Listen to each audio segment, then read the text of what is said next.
Hey, Dave here, Fix and Fly RC. Hey, hope everybody's having a great beginning of the flying season.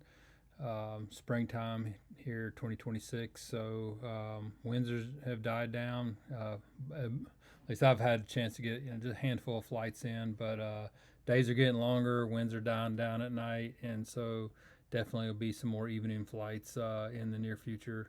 Uh, and getting things ready to go. So, hey, I just wanted to talk about one of the topics I see on Facebook quite a bit, and probably one of the biggest arguments uh, I've seen on multiple of the Facebook sites, separate from AS3X and safe, and if you use that, then you're not a real pilot, and I learned how to fly, without that stuff, and blah blah blah blah, and then there's both sides of that story. So I think I've done a video on that one, but the other one that seems to spark a lot of controversy is how much work you should be doing on a new plane that you just purchased, from Horizon Hobby or Motion RC or any of the other Banana Hobby or any of the other sites, and and how much pre-inspection or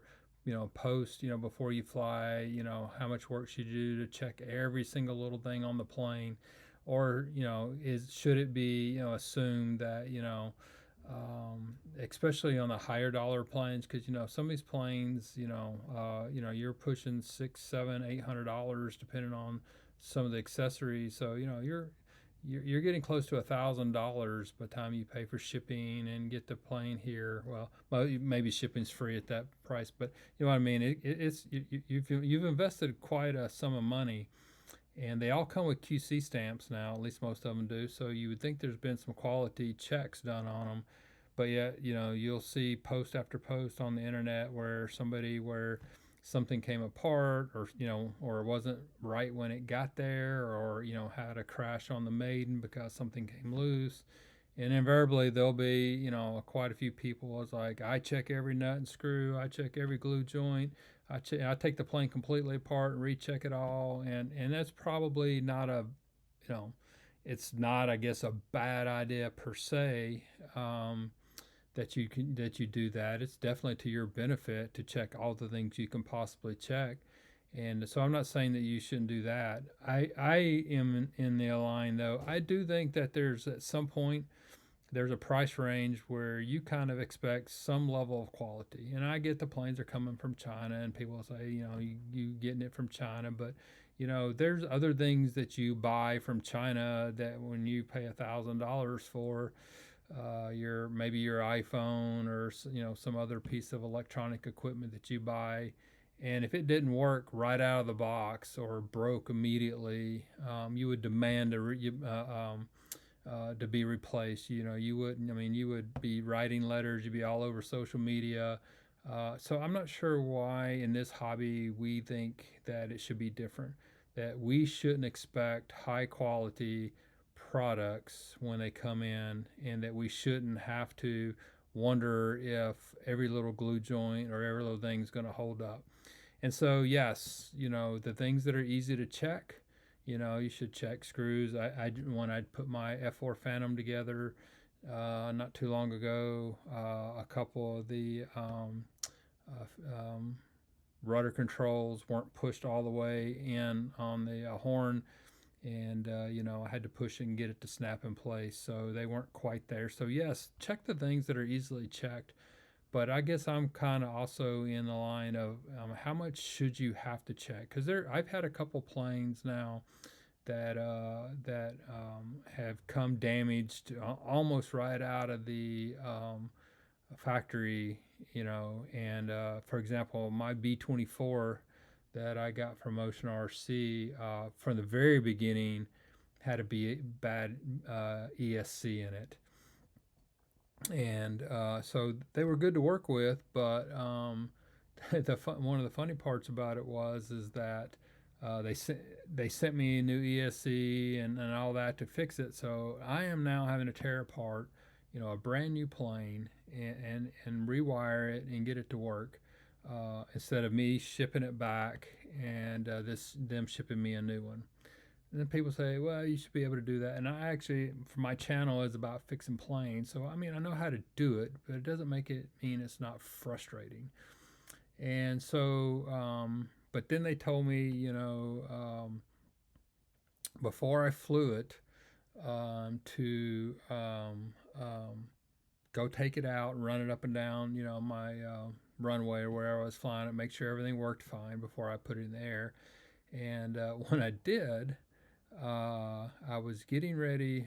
It seemed to have worked fine, and so I said, okay, well, everything's working. It should be good to fly. So I'm getting ready to take off, and I'm spinning the motors up.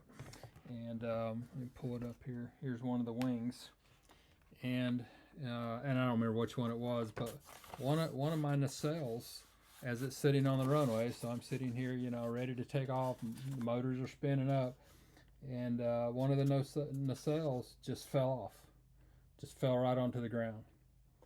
And so I was fortunate that I had just started my taxi, so I had not gotten very fast, and clearly it was good that I had not gotten in the air. And so when I got it back and looked at it where they had glued it on, there was just a couple little bitty glue joints. And I took pictures, sent it back to them. I sent the pictures to them, got a comment back. Clearly it was improperly glued joint. And again, easy fix. I could fix it. But then they told me they wouldn't replace the plane because I had run it up and down, and it had been out on the ground, even though that's what they had told me to do. So that was a little frustrating. But it got glued on, plane flies, so you got that done. But it was just one of those things. Is like, and somebody posted on Facebook Marketplace is like, well, you should check all the glue joints. You should have pulled on. Well, how much do you pull on them, right? How much do you pull before you break something? Right, and it's kind of the same thing. If you've been in this hobby very long, you likely have had a retract, come unbonded during a landing, and look at it, and just it was clearly improperly glued. I remember my F-35 here, and it's had a little bit of a life now, but. The elevators didn't work right out of the box. One side didn't work. The other side did, and so I call them, and they're telling me to check all the connections and stuff. So I'm taking the front of the plane apart. I'm pulling everything. I'm connecting everything I can possibly find to connect, and it ends up being that the Y cable. In the back, or the connector to the back elevator where it connected in, was not connected at all. And then when I got to looking at it, it was actually a bad cable at the end of the day. And so they were like, well, we'll send you another cable and you can just pull it in. I was like, well, it's a brand new plane and I'm having to work on it, instead of go fly it. So I literally spent hours and hours on it, and oddly enough, they didn't even know what size a cable it needed. I eventually just went and bought my own because it just got too frustrating trying to get them to, that's like, your plane, you should know. Well, I checked the other side, of course, at that point, and it was just barely connected in. So it had a connection, but as soon as I probably took off or did any kind of G's on it, that would have come disconnected, and I would have lost my plane.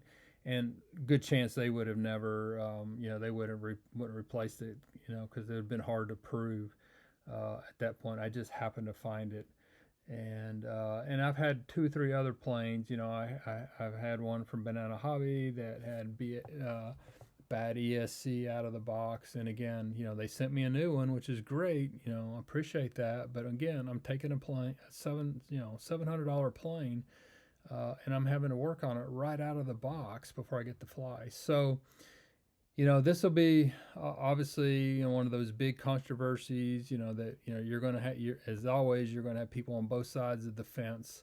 I do think you get some of the low end, $150, $200 the micro planes, or really low end plane, you kind of get what you expect, right? You bought a very low end plane. You're not expecting a lot of quality.